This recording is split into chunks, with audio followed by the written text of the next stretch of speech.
Ide por todo o mundo, a todos pregai o Evangelho. Salmo 116, um bom dia, em nome do Pai, do Filho e do Espírito Santo. Amém. Recorramos sempre à poderosa intercessão de Maria Santíssima, nossa Mãe, e de São José, o Justo. No dia de hoje, a Igreja celebra a festa de São Tomé, o apóstolo que passou da dúvida à mais profunda profissão de fé. Meu Senhor e meu Deus. Sua história recorda que Deus não rejeita quem busca sinceramente a verdade. Cristo não condena Tomé por suas perguntas, mas o conduz a uma fé madura, fundada no encontro pessoal com o ressuscitado.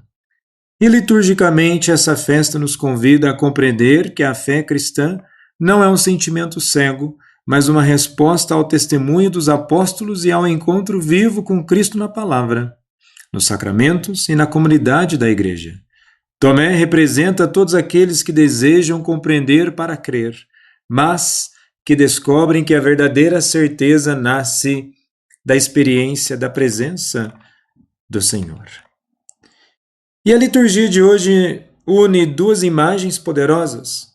A Igreja como edifício espiritual, na primeira leitura de hoje, na carta de São Paulo aos Efésios, capítulo 2, dos versículos 19 ao 22, e Tomé, tocando as chagas do ressuscitado, no Evangelho de hoje, em João, capítulo 20, dos versículos 24 ao 29. Paulo fala de pedras vivas ajustadas sobre o fundamento dos apóstolos. João mostra um desses fundamentos, Tomé, sendo transformado pela experiência do Cristo vivo. O homem que disse, se eu não vir, não acreditarei, torna-se aquele que proclama a mais alta confissão cristológica do quarto evangelho, meu Senhor e meu Deus.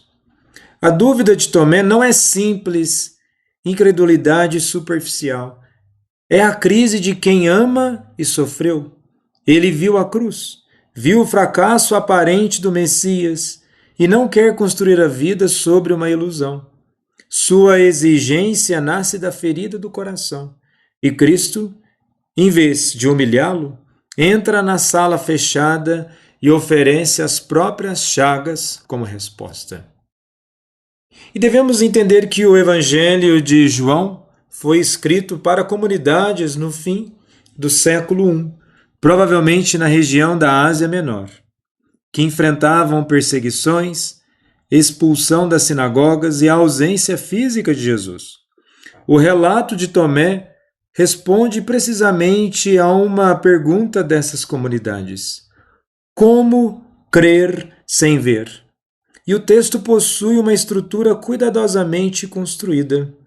Vejamos que nos versículos 24 e 25, a ausência de Tomé e sua objeção. Do versículo 26, 8 dias depois, nova reunião da comunidade. No versículo 27, Jesus repete palavra por palavra o que Tomé dissera. Versículo 28, profissão de fé culminante. E versículo 29, bem-aventurança destinada aos futuros cristãos. João escreve não apenas para contar um fato passado, mas para gerar fé no presente, tanto que logo depois declara o objetivo do livro. Estas coisas foram escritas para que creiais. E vejamos que, dos versículos 24 ao 29, o Tomé ausente, chamado Dídimo, não estava com eles. E o detalhe é teologicamente decisivo. A experiência do ressuscitado acontece na Assembleia reunida. Tomé está fora da comunhão e por isso permanece prisioneiro da própria interpretação dos fatos. E há aqui uma provocação para o nosso tempo.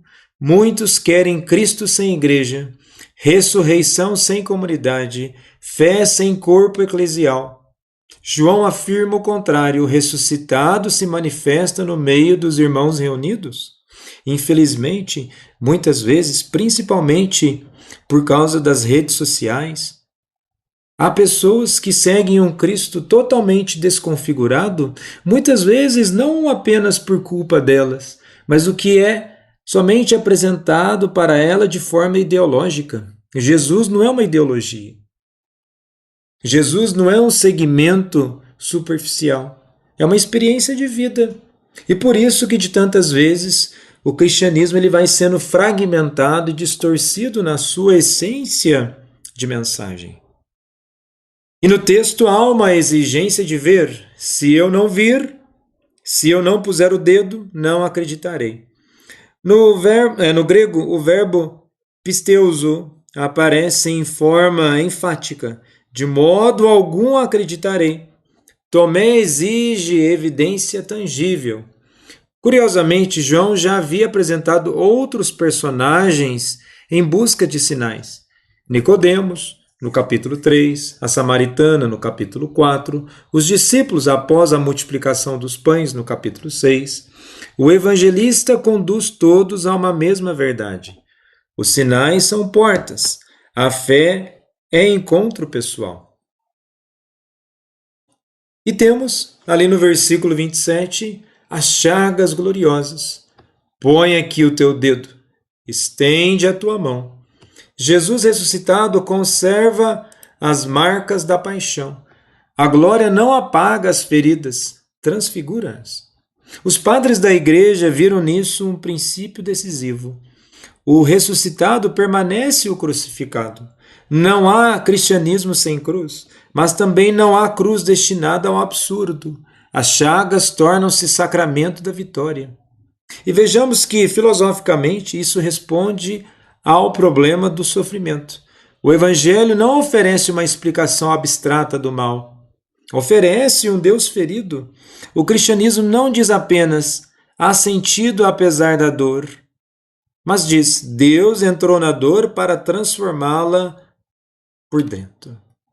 E temos no versículo 28 a confissão suprema: O Kyrios mokai, o Theos moi, meu Senhor e meu Deus. Esta é a profissão de fé mais elevada de todo o Evangelho de João. O termo Kyrios, Senhor, era usado para Deus na tradução grega do Antigo Testamento. Theos significa Deus propriamente dito. Tomé reconhece em Jesus a presença do próprio Deus de Israel. O Evangelho começou dizendo: o Verbo era Deus, lá no capítulo 1, do versículo 1, termina com o homem ajoelhado diante de Jesus dizendo: meu Deus. A narrativa inteira conduz a esse momento. E no versículo 29, felizes os que creram sem terem visto. Jesus não condena Tomé, amplia o horizonte. A fé futura da igreja nascerá do testemunho apostólico, da Escritura e da ação do Espírito. Essa palavra alcança diretamente cada cristão do século 21. Nós somos os bem-aventurados do Evangelho de hoje? Nós realmente buscamos as bem-aventuranças? E com isso, nós podemos entender que a nossa vida não é qualquer coisa. Nós não estamos vivendo de uma abstração de fé. Vejamos que na primeira leitura de hoje, Paulo escreve a comunidades formadas por judeus e pagãos reconciliados em Cristo. E o texto utiliza 3 imagens crescentes: concidadãos dos santos, membros da família de Deus, edifício, templo, santo. Vejamos bem, nós somos concidadãos dos santos. Somos também membros da família de Deus. E a nossa vida, a vida na igreja, é um edifício, templo santo, edificado sobre o fundamento dos apóstolos e dos profetas, tendo Cristo Jesus como pedra angular. A nossa vida jamais será um vazio.